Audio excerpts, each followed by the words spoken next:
네, 2차 전지 후폭풍으로 코스피가 결국 또 2,300선을 깨고 코스닥은 2% 넘는 급락으로 다시금 분위기가 무거워진 화요일장입니다. 종목 중심으로 시장 함께 대응해 보도록 하겠습니다. 자, 오늘은 MHB 인베스트 김성훈 이사, 주식회사 플래처 김덕호 대표와 함께하겠습니다. 안녕하세요. 네, 오늘 대부분의 종목들의 하락이 깊습니다. 그나마 이슈가 있는 종목들 중심으로 오후장 분위기 함께 훑어보도록 하겠습니다. 오늘장 종목 10위부터 살펴보죠. 어느새 52주 신고가를 경신하면서 5개월 동안 갇혀있던 이 박스권 상단을 돌파하는 한세실업이 빨간불을 켜면서 오늘의 종목 10위를 차지했습니다. 포인트는 고환율 효과 그리고 원가 경쟁력의 실적 선방입니다. 3분기 실적 사실 전년 대비 감익이 전망되고 있긴 합니다만 컨센서스에는 부합할 것으로 전망되고 있습니다. 이 3분기 달러 기준 매출 성장률 상반기 대비 역신장 폭이 개선될 것으로 내다보고 있는데요. 이 고환율에 강한 OEM 수출 기업으로 베트남 공장의 자동화 수직 계열화에 따른 원가 경쟁력 강화로 양호한 수익성이 기대되고 4분기부터는 그 개선세가 가시화될 것으로 분석되고 있습니다. 최근 베트남에서 IR을 개최했는데 내년 중앙아메리카 이 공장 수직 계열화와 또 스포츠 브랜드 등으로 사업 카테고리를 확장하면서 2조 원대 매출을 회복하고 두 자릿수 성장 궤도에 재진입하겠다라는 목표를 제시했습니다. 자, 대신증권에서는 목표가 28,000원, 이베스트 증권에서는 3만 원까지 제시를 했는데 현 주가가 지금 23,000원대 부근에서 등락을 보이고 있습니다. 오늘 동반 순매수가 유입되면서 장대 양봉 급등을 보이고 있는 한세실업이 오늘장 종목 10위를 차지했습니다. 자, 이어서 오늘의 종목 9위 또 어떤 종목일까요? 28 전쟁 이후 탄력적으로 움직인 방산주 그 안에서 한일단조입니다. 유도무기, 포탄 등을 주요 제품으로 생산하는 이 한일단조가 지정학적 리스크에 따른 테마 중 가장 길게 움직였습니다. 여기에 사우디 등 중동 수출 이력이 부각되면서 이 윤석열 대통령이 사우디 국빈 방문 이후에 사우디향 방산 협력 기대로 10월 들어서 상방 변동성을 확대했는데요. 오늘 윤석열 대통령의 2024년 예산안 시정연설에서 이 중동 방산 관련 언급을 주목하면서 장 초반부터 급등을 했는데 딱히 두드러진 발언은 없었지만 계속해서 테마격의 상승 탄력 유지해가고 있습니다. 자, 계속해서 8위 종목입니다. 주가 조금씩 고개를 들면서 반등에 나서는 롯데칠성이 오늘의 종목 8위입니다. 이 주류 가격 인상 기대의 강세를 보이고 있는데요. 오늘 좀 제한적 상승이긴 합니다만 그래도 최근 반등 추세를 이어가고 있습니다. 이 경쟁사 하이트젤로가 참이슬 등 소주 제품의 출고 가격을 평균 6.95% 인상한다고 밝히면서 롯데칠성 또한 새로 처음처럼 등 주류 가격 인상하지 않을까 하는 가능성에 동반 상승세를 보이고 있습니다.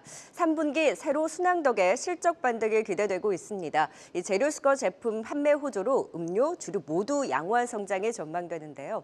새로의 7월에서 8월 월 매출이 약 110억 원으로 추정되는데 이 3분기 하이트진로와 비교하며 소주 매출이 전년 대비 8% 감소한 것과 대비되게 롯데칠성은 지금 소주 매출액이 처음 출시된 지난해 대비 20% 증가하면서 소주계에 새로 바람이 불고 있습니다. 새로 많이들 드시죠? 덕분에 실적으로 착착 쌓아가고 있습니다. 4분기부터는 또 필리핀 자회사의 실적이 연결로 편입되면서 그 효과와 함께 실적 해외 매출 비중 확대 긍정적으로 그 성장 기대 살아있다는 분석입니다. 조금 더 오를 수 있을지 롯데칠성까지 살펴보도록 하겠습니다.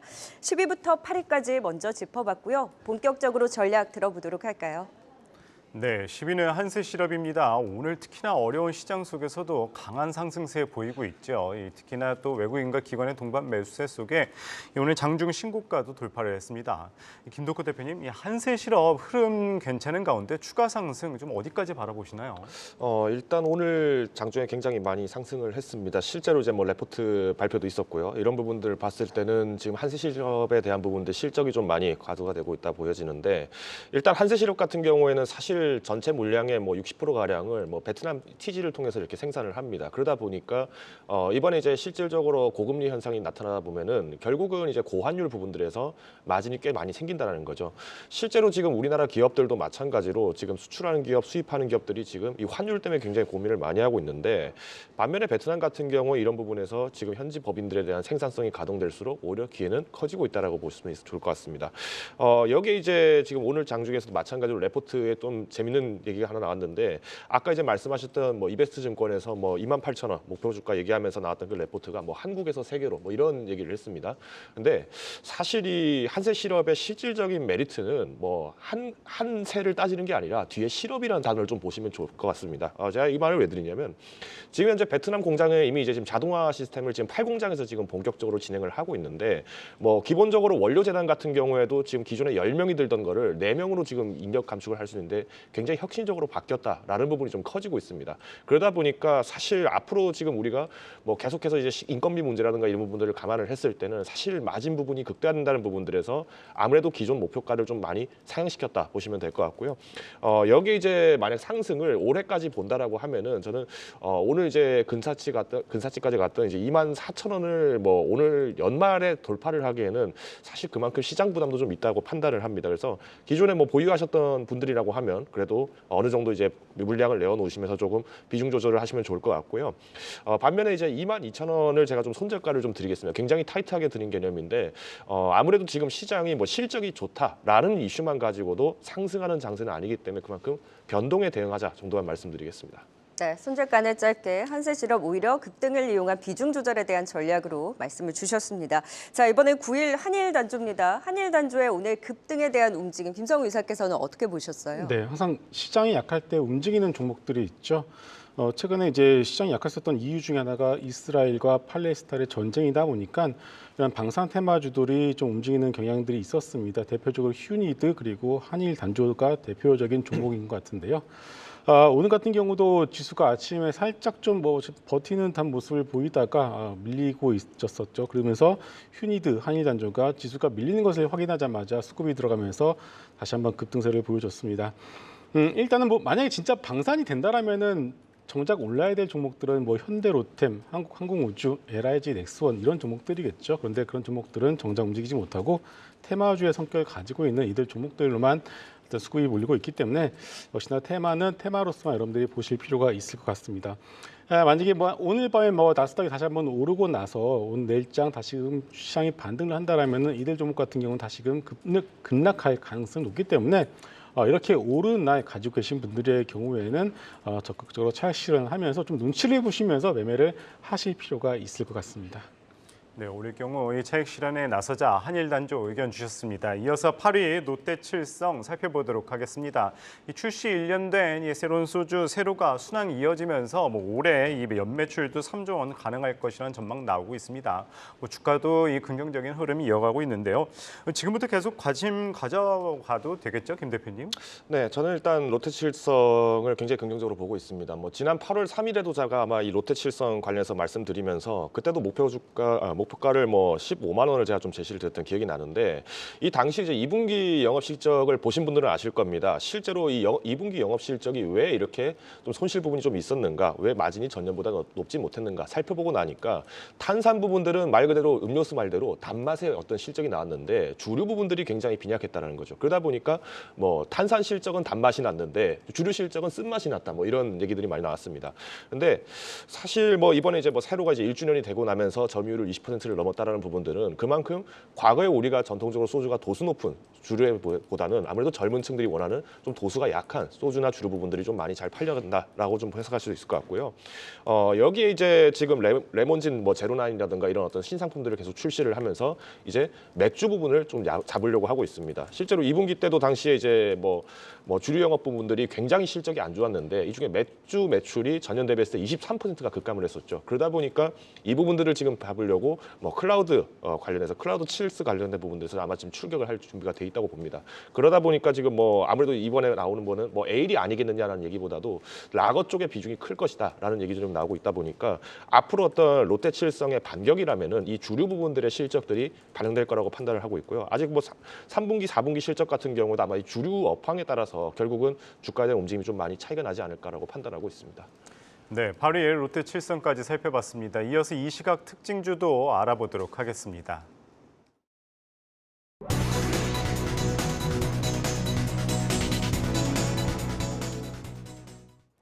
이 시각 특징주입니다. 어제 장 마감 후 넥센타이어가 실적을 공개했습니다. 16분기 만에 두 자릿수의 영업이익을 회복하는 이 호실적을 기록했는데요. 이에 내일 실적 발표를 앞두고 있는 한국 타이어앤테크놀로지에도 기대감이 실리고 있습니다. 약세장 속에서 연이틀 빨간불 켜내면서 1.8% 상승하고 있습니다. 최근 테마주 순환매 빠르게 이뤄지는 가운데 서울에서 또 40년 만에 빈대가 발견됐다는 뉴스가 들려왔습니다. 이에 해충 기피제를 판매하는 경남제약에 매수세가 몰리고 있는데요. 오늘 26% 급등 보이면서 두드러진 상승 나타내고 있습니다.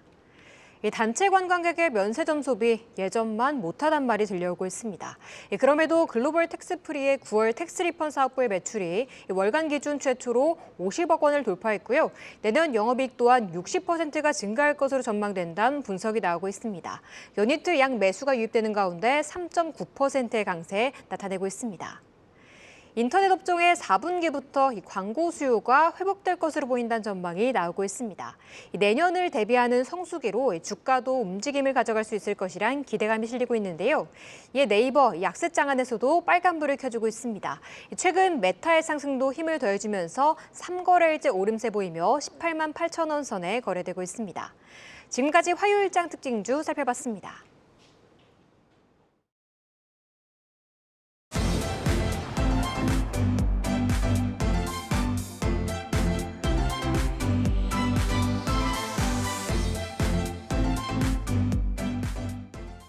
네, 오늘장 종목 탑10으로 시장 분위기 살펴보고 있습니다. 이제 7위부터 꼽아볼까요?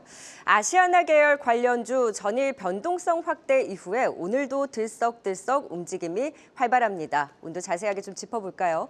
아시아나항공 전일 이사회에서 화물 매각 여부를 끝내 결정짓지 못했습니다. 다음 달 2일 이사회를 다시 열어서 논의를 재개할 것으로 보이는데요. 이사회에서 화물 매각 관련한 이후 집행위원회에 제출할 대한항공의 시정 조치안에 대한 동의 여부를 검토를 했는데 매각을 찬성하는 측과 매각 시 배임 가능성을 우려하는 이 반대 의견이 대립을 한 겁니다. 11월 2일 매듭을 지을 수 있을까요? 이를 앞두고 오늘 아시아나항공 주가 쉼을 주나 싶더니 오후장 들어서는 급등 전환하고 주가 변동성이 크게 작용하고 있습니다. 아시아나 IDT는 급등, 에어부산은 분리 매각 기대감이 또 부각되면서 급등했다 윗꼬리를 달고 내려오면서 그 등락을 거듭하고 있습니다. 오늘도 이슈에 따른 대응 전략 각각 세워보도록 하겠습니다. 자, 이어서 6위입니다. 이변 없는 호실적이었다. SK이노엔이 오늘장 종목 순위에 이름을 올렸습니다. 3분기 영업이익 224억 원으로 컨센서스를 웃돈 양호한 실적을 발표했습니다. 위식도 역류진한 신약인 이 K캡과 수액 제품 호조 그리고 K캡의 중국 로열티 반영으로 시장 컨센서스에 부합하는 실적을 달성한 건데요. 향후에도 K캡의 중국 로열티라든지 수출 매출 성장세는 지속될 것으로 보이고 또 신규 당뇨 치료제 매출 또한 발생하면서 실적 기여 기대되고 있습니다. 무엇보다 2024년 초 이 K캡의 유럽 기술 이전 계약 체결과 또 내년 중 미국 임상 3상 결과 발표 기대감이 있기 때문에 내년부터 해외 성과가 본격화될 것으로 주목되는데요. 꾸준히 고점을 높이면서 SK이노엔 주가 추세도 견조합니다. 증권사에서는 일제히 호평과 함께 목표가 5만 원대, 높게는 5만 5천 원까지 제시를 하고 있는데요. 추가 상승 여력 기대를 높이는 SK이노엔이 오늘장 종목 6위를 차지했습니다. 자, 이제 각각 또 전략 세워보도록 하죠. 어제도 이제 아시아나 항공에 대해서 짚어봤고 오늘은 아시아나 IDT 가장 또 탄력적으로 움직이는 종목입니다.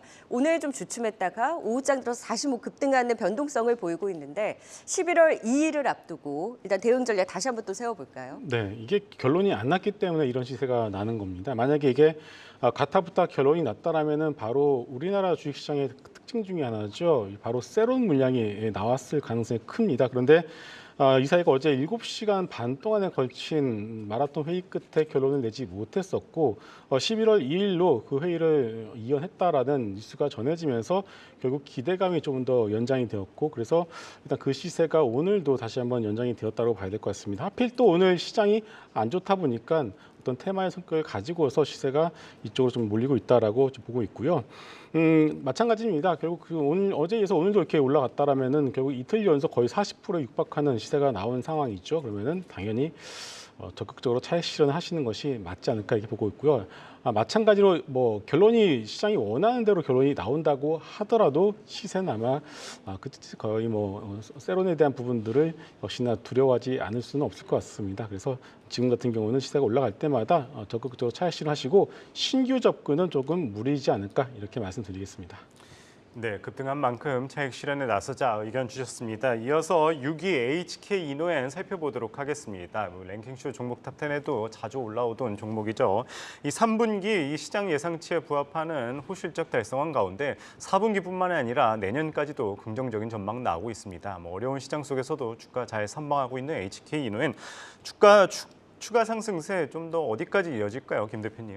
뭐 아무래도 최근까지 계속 연일 상승을 하다 보니까 좀 차익 매물은 나올 수 있다라고 판단을 하고 있습니다만은 뭐 여전히 실적 부분들을 좀 봤을 때 특히 이제 뭐 K캡이라든가 아니면 뭐 수액 부분 이런 실적들을 좀 감안하신다면은 올해 실적이 좀 강해지지 않을까라고 좀 판단을 하고 있습니다.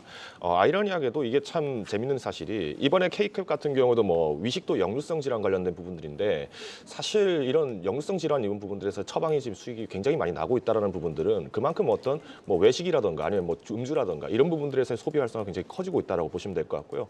뭐 앞서서 롯데칠성 얘기할 때도 제가 비슷한 얘기했지만은 주류 부분들 소비세가 커질 거다라고 얘기를 드렸습니다. 이런 부분들이 아마 이 HK 이노엔 입장에서는 오히려 조금 실적을 같이 견인할 수 있는 하나 이벤트라고 좀 해석을 하셔도 좋을 것 같고요. 실제로 이번 3분기 매출에서 이제 전문의약품 부분이 이제 매출이 굉장히 좀 양호하게 나왔습니다. 영업이익 같은 경우도 175억 이렇게 나왔는데 뭐 225억의 그룹의 이제 매출에 비하면은 굉장히 큰 캐파를 갖고 있다라는 부분이 좀 보실 수 있을 것 같고요.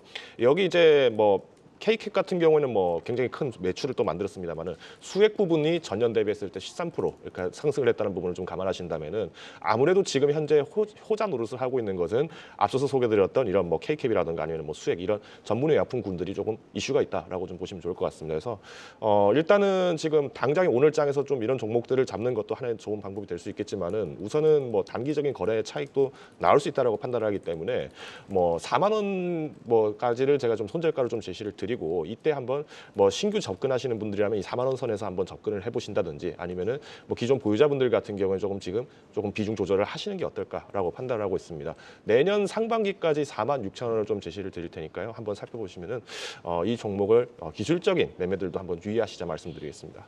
네, HK 이노엔 꾸준히 올라온 데 따른 한번 끊고 가자. 그 이후에 또 재매수 구간 고려해보자라는 의견까지 주셨습니다. 10위부터 6위까지 투자 포인트 다시 한번 확인하고 가시죠.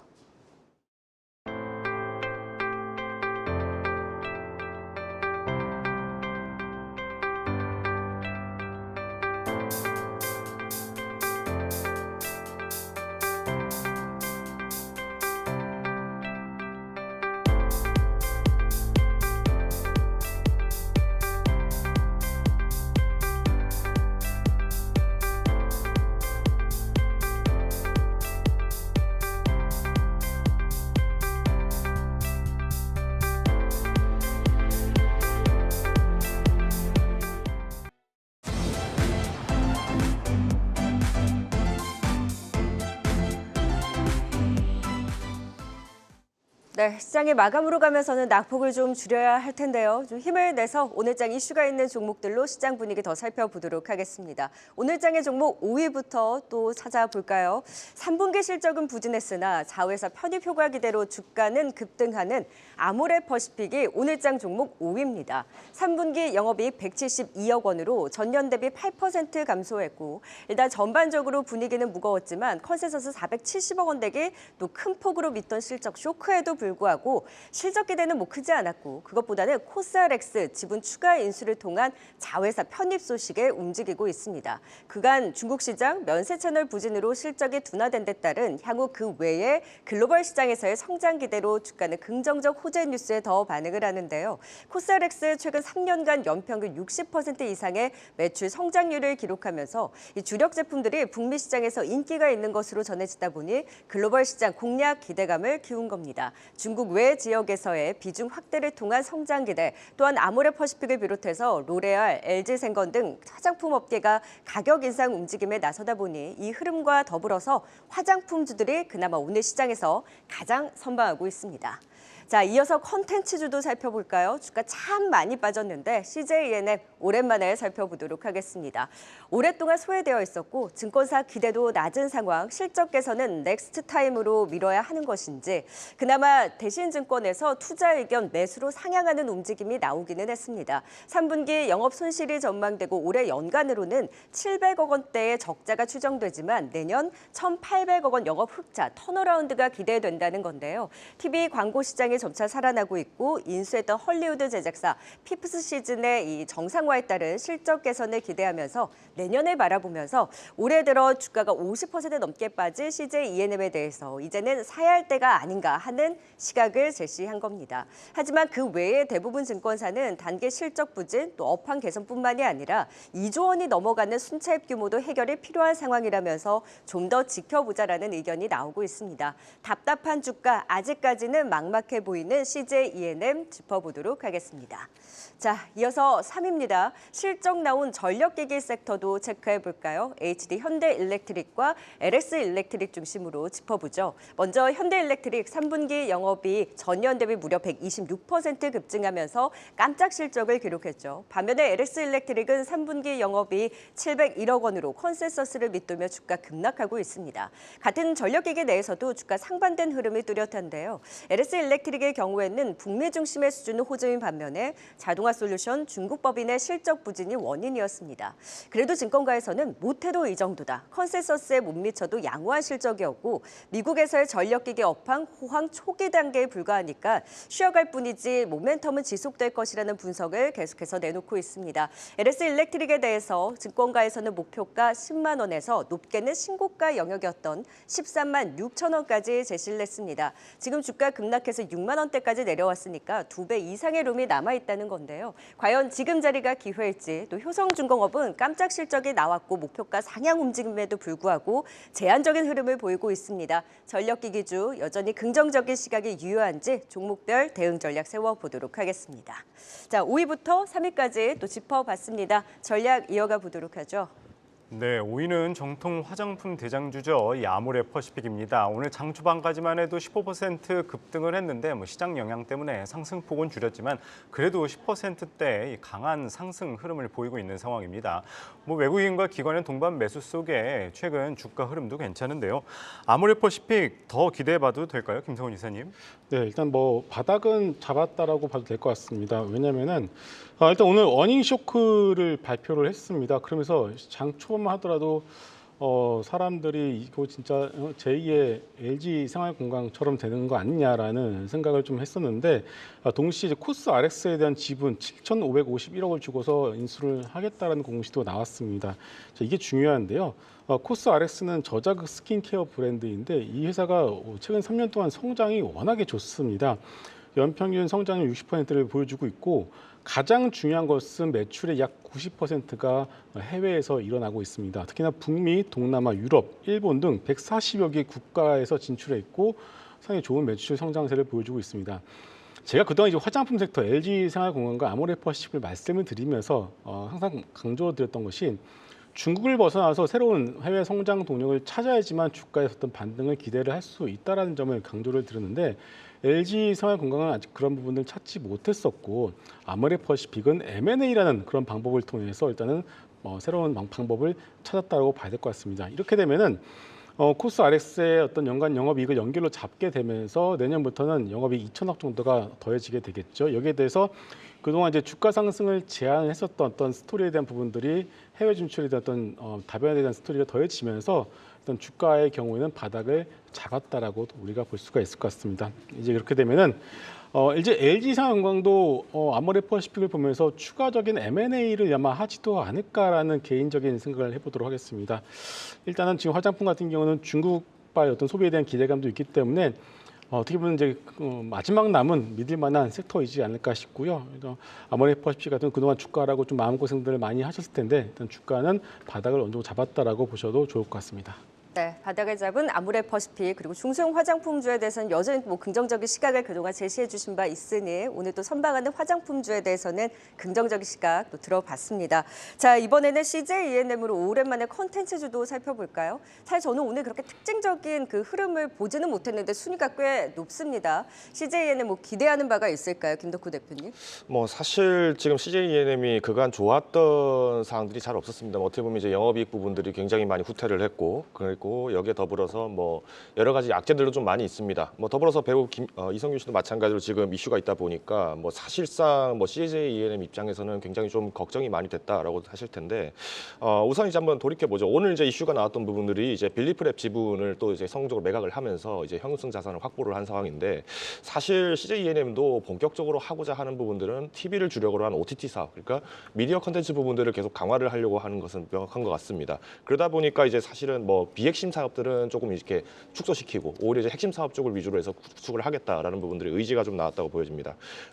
물론 이제 CJ E&M을 한번 돌이켜 보죠. 과거에 이제 우리가 연초만 하더라도 굉장히 주가들이 앞으로 이제 OTT 시장들이 무너지는 거 아니냐 우려들도 있었습니다만은, 실제로 이 OTT 시장의 이용자들 같은 경우는 사실상 이 부분들에서 기대도 커지고 있던 건 사실입니다. 그만큼 컨텐츠가 잘 나왔을 때는 OTT 시장이 축소되는 것이 아니었는데, 안타깝게도 CJ E&M 같은 경우에는 사실상 신작들을 내기가 좀 많이 어려웠었죠.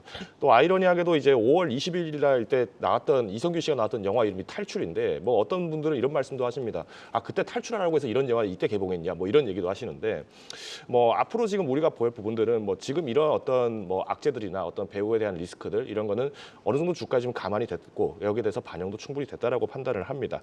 앞으로 이제 4분기 부분들에서는 적자폭이 축소될 전망이라는 부분들을 좀 주목하셔야 될 것 같은데, 우선은 이제 지금 전반적으로 매출 같은 경우에는 지금 전년 대비했을 때 4% 정도 이렇게 지금 줄어든 상황이긴 합니다만은, 우선은 이제 상반기 때 이제 본격적으로 가동을 하기로 했던 피프스 시즌 같은 경우에도 오히려 이제 정확하게 3분기 실적을 본격적인 모습을 좀 보이지 못했다, 제대로 된 본보금을 못 보여줬다라는 부분들이 이때 작가들과 이제 배우진들이 이제 단체로 파업을 했습니다. 그러다 보니까 3분기에는 아무리 실적을 만들려고 하더라도 신작품을 3편밖에 나오지 못하는 이런 어떤 문제들이 나왔고요.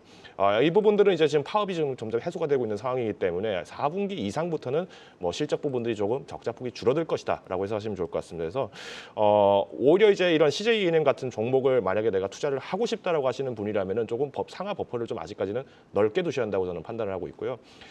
이런 종목 같은 경우에는 여전히 변동이 좀 큰 것도 사실입니다만은 충분히 주가적인 메리트는 기술적으로 있기 때문에 목표 주가는 57,000원으로 제시를 드리겠습니다. 다만 손절가도 49,000원 좀 넓게 드리기 때문에 조금 내가 엔터주를 내가 굳이 하지는 않겠다라고 하시는 분들은 조금 다른 종목을 추천을 드리고요.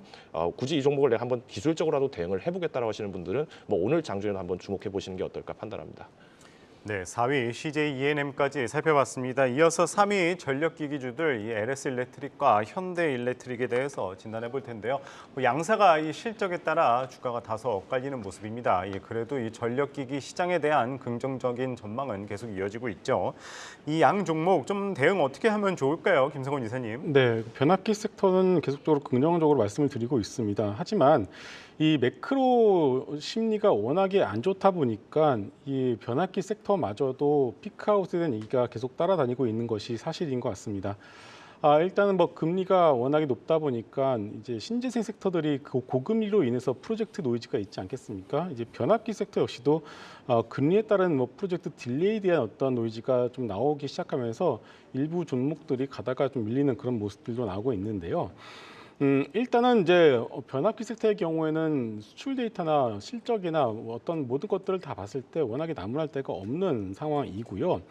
또 중요한 것은 변압기라는 것은 결국은 이제 신재생 섹터 쪽에서 전기를 만들어내면은 그것을 보내고 전기를 바꾸어서 이렇게 그런 역할을 하고 있는데, 변압기 섹터가 좋다라는 것은 결국 신재생 섹터도 좋다라는 것을 우리가 알 수가 있는데, 지금 보시게 되면은 변압기 섹터는 올라가고 있고 신재생 섹터는 밀리고 있기 때문에 결국 이 둘은 키 맞추기를 이제는 할 수밖에 없지 않나 이렇게 보고 있습니다.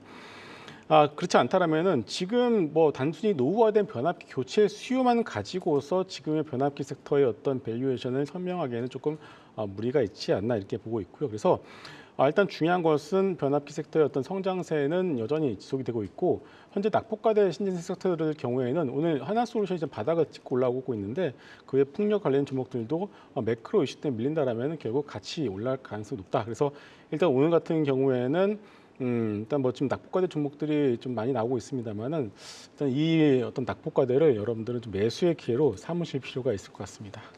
네, 낙폭과대를 매수의 기회로 삼을 수 있다. 전력기 기주들 살펴봤습니다. 네, 이어서 유튜브 채팅창에 또 어떤 의견 올라오고 있는지도 알아보겠습니다.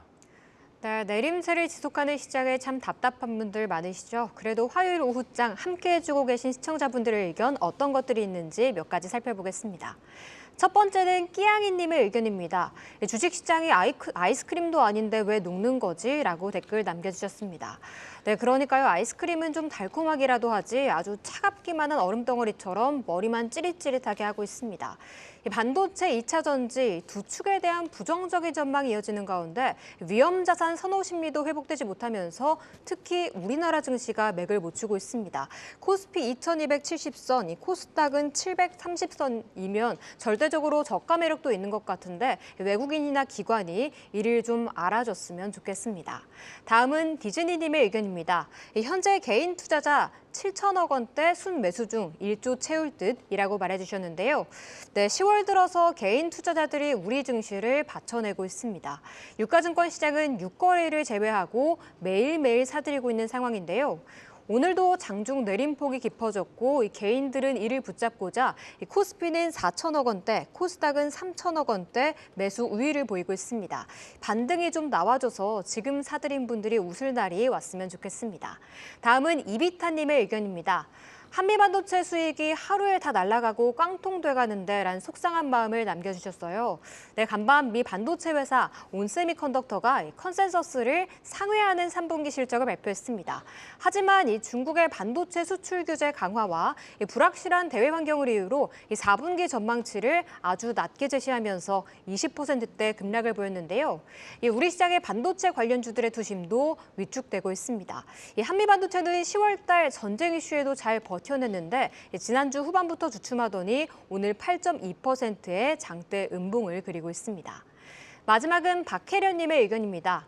유가 테마주 단타나 할래라고 댓글 남겨주셨어요. 네, 대형 업황들의 주가 하락을 멈출 기미를 보이지 않고 있습니다. 전반의 분위기가 험악한 가운데 지정학적 이슈 전쟁으로 인해서 국제유가가 민감하게 반응하니 또 아무것도 안 하자니 참 답답한 이런 시장에 유가 테마주를 눈여겨보시는 분들도 많은 것 같은데요. 최악의 경우 국제유가 150달러까지 갈 수 있다는 분석이 나오고 있지만 그럼에도 WTI는 내림세를 그리면서 배럴당 82달러까지 내려왔습니다. 국내 관련주로 꼽히는 한국석유 같은 경우에는 어제 상한가 이후 장 초반 마이너스 5%를 기록했지만 지금은 그래도 좀 꿈틀거리면서 마이너스 1%만 나타내고 있습니다. 지금까지 화요일장 시청자분들의 의견 함께 알아봤습니다. 네, 이제 전반적으로 시장에 대한 이런 위축된 마음 2차 전지와 반도체로 좀 풀어보도록 하겠습니다. 저가 매수 반등 좀 나오나 했던 2차 전지주 가는 길이 험난합니다. LG 에너지 솔루션 오늘 흐름을 필두로 해서 대응 전략 세워볼까요? 파나소닉의 여파가 워낙 컸습니다. 지금 전기차 수요 둔화 영향 등으로 배터리셀 생산 감축 소식을 전하자 테슬라가 5% 가까운 급락으로 200달러 선을 붕괴했고 그 영향 오늘 2차 전지주의 후폭풍으로 자리 잡고 있습니다. LG엔솔은 3분기 깜짝 실적을 시현했음에도 불구하고 앞으로의 불확실성이 크고 또 내년 성장 정체를 시사하면서 2차 전지 투심이 냉랭해졌는데요. 여기에 GM과의 합작 공장도 가동을 연기한다라고 밝히면서 계속해서 투심은 내려앉고 있습니다. LG화학도 3분기 실적 선방에도 불구하고 계속해서 판가 하락 우려에 목표가 하향 리포트가 속출하고 있습니다. 지금 눈에 보이는 호재라면 많이 빠진 주가인데 그 자리에서 또 빠지니 걱정이 많습니다. 오늘의 그 후폭풍 전략 세워보도록 하고요. 자, 이렇게 2차 전지뿐만 아니라 오늘은 반도체주도 분위기가 무겁습니다. 삼성전자 오늘 또 확정 실적 발표를 했는데 일단 간밤 온세미컨덕터의 여파가 크게 자리 잡으면서 필라델피아 반도체 지수도 약세를 보였고 우리 시자 반도체주들도 버틸 재간이 있습니까? 함께 하락세를 보이고 있습니다. 그래도 삼성전자 컨퍼런스 콜 이후에 그 기대감은 묘한데요. 일단 깜짝 실적을 시연을 했고 적자폭도 반도체 부문에서 감소시키면서 그래도 또 업황 회복에 대한 기대를 키웠습니다. 무엇보다 HBM 등 고부가 제품의 판매 확대, 일부 판가 상승으로 적자폭을 계속해서 축소되는 부분이 확인이 됐고 HBM 2.5D 패키징 중심의 증설 계획까지 발표하면서 앞으로에 대한 모멘텀은 살려뒀습니다. 자, 삼성전자 앞으로의 기대감과 함께 상대적으로 잘 버티는 흐름을 보이고 있기는 합니다. 그리고 반도체 회복과 함께 10월 수출도 플러스 전환 기대가 있는데요. 하지만 오늘 전반적으로 시장 하락과 함께 낙폭을 키우는 기타 HBM 관련주들이 있다 보니 오늘의 약세 흐름 이후에 그 향방을 또 같이 진단해 보도록 하겠습니다. 자, 먼저 LG에너지솔루션을 필두로 한 오늘 시장 하락의 중심에 있는 2차 전지주도 체크해 보겠습니다. 많이 빠질 만큼 빠졌다라고 하지만 또 반등에 대한 실마리를 찾지 못하는 상황에서 오늘 지수를 너무 크게 빼고 있는 상황입니다. 김덕호 대표님, 오늘 좀 너무 많이 빠지잖아요. 앞으로 그 흐름의 중심의 관전 포인트를 좀 어디에 두고 계세요? 뭐 사실 2차 전지 부분 특히나 이제 뭐 LG 에너지 솔루션 같은 경우는 실적도 굉장히 좋죠. 뭐 일단 뭐 에너지 솔루션 관련돼서 일단 먼저 말씀을 좀 드리고 그다음 2차 전지 관련된 부분을 좀 얘기를 좀 드리겠습니다. 일단은 뭐 LG 화학을 먹여 살린 것도 어떻게 보면 LG 에너지 솔루션입니다. 실제로 뭐 영업이익 같은 경우에는 뭐 실적 비중이 85%로 지금 올라간 상황이다 보니까 사실상 지금 뭐 LG 화학 입장에서는 굉장히 고마운 기업이고 어떻게 보면 실적을 계속 강화하고 있는 기업이기 때문에 기대할 가치가 커진다면은 당연히 이런 기업은 투자를 할 수 있다라고 판단을 합니다. 다만 지금 왜 이렇게 주가가 못 가느냐라는 부분들에서 얘기가 나온다면은 지금 그동안의 시장에서는 사실 2차 전지 비싸다, 이런 프리미엄이 굉장히 높다, 한국 시장에서 지금 괴리율이 높다 이런 얘기들은 뭐 이전부터도 계속 얘기 나왔습니다만은 유독 어제 오늘 뭐 계속 이렇게 해서 2차 전지 섹터들이 계속 낙폭을 키워가는 부분들은 아무래도 시장에서 판단하고 있는 부분들이 시장의 재석이라고 보시면 좋을 것 같습니다. 지금 뭐 기존에 저희가 이제 뭐 7월, 8월에도 마찬가지로 뭐 시장 변화에 대한 부분들을 추적을 해야 된다 말씀을 드렸었는데 앞서서 이제 뭐 올해 8월, 9월까지는 사실상 뭐 중국을 제외한 뭐 전기차 시장 같은 경우에는 전년 대비했을 때 40%가량이 성장을 한 건 사실입니다. 그런데 여기에 대해서 중국산 자동차들이 굉장히 많이 개입을 많이 하게 되고 여기 점유율이 사실 뭐 현대차, 기아차 같은 경우 조금 많이 포석을 빼앗기고 있던 포지션이었죠. 그러다 보니까 뭐 2차 전지 관련된 종목들이라고 하면은 뭐 나중에 이제 섹터가 돌다 보니까 뭐 원자재는 결국 어디냐, 리튬은 어디를 파냐 이런 식으로 순환매가 좀 빨랐다고 보고요. 여기서 아직까지 실적이 그만큼 따라가지 못한 기업 같은 경우에는 또 과감하게 주가를 빠르게 반납을 했습니다. 근데 오늘 장에 이렇게 LG에너지솔루션 같은 경우에는 호실적을 발표했는데 이렇게 낙폭이 보였다. 이 부분은 아무래도 지금 현재 지난 상반기 이전부터 분석이 되었던 어떤 유럽 시장이라던가 중동 시장에 대한 부분들의 불안감을 조금 재해석하고 있지 않나라고 좀 해석을 할 수 있을 것 같습니다.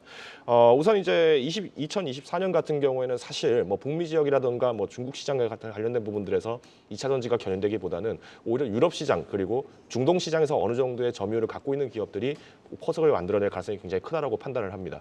뭐 대표적으로 LG 에너지 솔루션도 사실 뭐 좋은 모멘텀이 있죠. 이번에 뭐 루시드 같은 경우에도 사우디에 실질적으로 공장을 짓고 있습니다만은 이 루시드에 탑재될 원통형 배터리 같은 경우에도 LG 에너지 솔루션이 탑재될 가능성이 굉장히 큽니다. 왜냐? 루시드라는 그 미국 스타트업 기업에다가 투자를 하는 60% 지분을 갖고 있는 게 사우디 국부 펀드입니다. 그런데 지금 현재 사우디 같은 경우에 마찬가지로 굉장히 이런 어떤 전기차 시장에 대해서 투자를 굉장히 과감하게 하고 있다는 부분을 좀 보신다면은 뭐 아무래도 전통적으로는 우리가 북미 시장 쪽에 수출을 많이 보셨다면은 지금은 시장 확대의 개념이라고 보셔야 되는데 지금 유럽에 대해서 지금 전기차 시장 수요가 좀 많이 둔화되고 있다는 겁니다. 그러다 보니까 2차 전지 섹터를 조금 굉장히 많이 매물이 나오지 않았나 해석을 하고요. 이런 경우에 만약에 보유하신 분들이라고 하면은 비중을 무겁게 이럴 때 더 가져가라고 말씀드리지 않겠습니다. 오히려 이럴 때 내가 현금성 자산이 부족하다, 투자자 체력이 많이 위험하다라고 하시는 분들은 현금 확보를 하시더라도 손실을 보시더라도 현금 확보를 하시는 것도 하나의 전략적인 방법이라고 말씀드리겠습니다. 이것도 여쭤봐도 돼요? 김성우 이사께서는 정반대 의견이시잖아요. 지금 팔아서는 실익이 없다. 사실 지금 거의 바닥에 왔고 오히려 모아가는 자리다라는 의견을 주셨는데 지금도 그 시각 유효하세요? 네, 그렇죠. 일단은 어제 보시게 되면 이제 파나소닉 관련해서 좀 주가가 좀 밀리고 있는데 내용을 보니까 고급 전기차의 수요 둔화는 악재 요소는 맞습니다. 그런데 이제 내용을 보게 되니까 모델 S랑 X의 수요 둔화는 이미 새로운 내용도 아니었고요. 그리고 판매량의 96%가 넘는 주력 차량에 들어가는 배터리 쪽에 대해서는 파나소닉이 오히려 상향 전망을 했습니다. 그럼에도 불구하고 그래서 아침에 시가를 보시게 되면 에코프로가 오히려 좀 잘 버티는 그런 모습들을 잘 보였다가 시간이 지나면서 좀 밀리는 모습이 나왔습니다. 결국 지금 구간은 펀더멘탈에 의해서 주가가 좀 이제 움직이는 것이 아니라 결국은 이제 투매가 투매를 부르는 즉 심리에 의해서 움직이는 저는 구간이라고 생각을 하고 있고요. 결국 지금부터는 이제는 결국 개인들의 항복을 받아내려는 좀 구간인 거라고 생각을 하고 있습니다. 지금 여러분들 에코프로를 대표로 제가 말씀을 드리고 있는데 수급을 한번 보시게 되면은 주가가 밀리는 동안 외국인과 기관이 계속 사 모으고 있는 것을 여러분들이 보실 수가 있습니다. 물론 뭐 공매도를 친 것에 대해서 환매수를 하는 것일 수도 있고요. 내년을 보고서 새롭게 모아가는 어떤 수급일 수도 있겠죠. 그렇다면은 물론 4분기의 실적에 대한 어떤 기대감도 없는 것은 사실이고요. 지금 LG 엔솔 그리고 파라나소닉 역시도 내년 톤에 대해서는 좀 더 톤다운한 것은 맞습니다만은 결국은 이제 올해 10배 이상 오른 것을 감안한다라면은 이 정도의 어떤 주가 흐름은 좀 우리가 좀 감내를 해야 될 부분이다라고 감안하시고요. 일단 내년을 보시고서 지금 부분에서는 좀 버티시고 모아가시는 것이 저는 맞다라고 보고 있습니다. 네, 이어서 1위 오늘 3분기 확정 실적 발표한 삼성전자 진단해 보도록 하겠습니다. 나름 주가는 선방하고 있는 가운데 반대로 또 HBM 관련주들은 지금 급락세를 보이고 있죠. 삼성전자와 반도체 장비주들 어떻게 대응 세우면 좋을까요, 김성훈 이사님? 네, 반도체 섹터도 잘 버텼습니다 어제까지. 그러다가 오늘 결국은 지수와 매크로의 어떤 이슈에 맞붙어서 결국 지고 말았다라고 봐야 될 것 같습니다. 삼성전자 컨퍼런스 콜이 있었죠. 내용을 보게 되면 별 특별한 건 없었고요. 역시나 삼성전자도 내년 AI 시장의 어떤 수요 증가 그리고 HBM3, HBM3E에 대한 어떤 판매 확대 집중을 하겠다라는 것을 다시 한번 강조를 했습니다. 방향성 자체는 HBM이 맞습니다. 그럼에도 불구하고 일단은 매크로 경기 침체 그리고 AI 반도체 수요 이것이 맞붙고 있었던 상황이었는데요.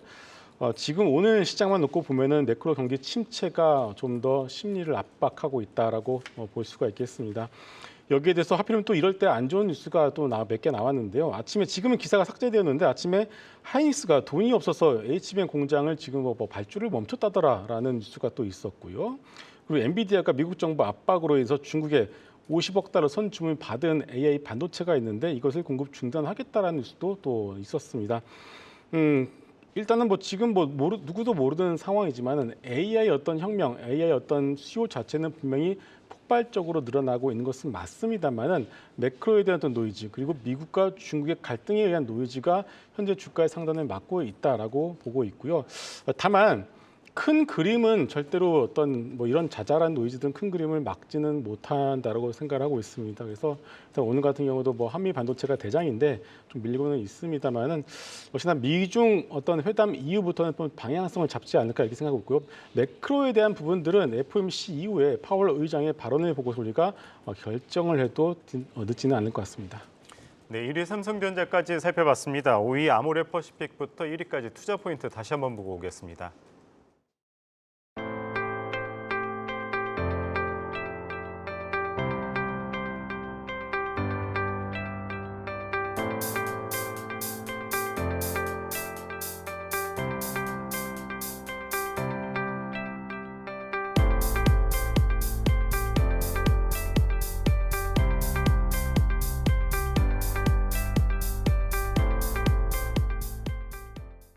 네, 오늘은 김성훈 이사, 김덕호 대표, 박소영 캐스터와 함께했습니다. 말씀 고맙습니다. 고맙습니다.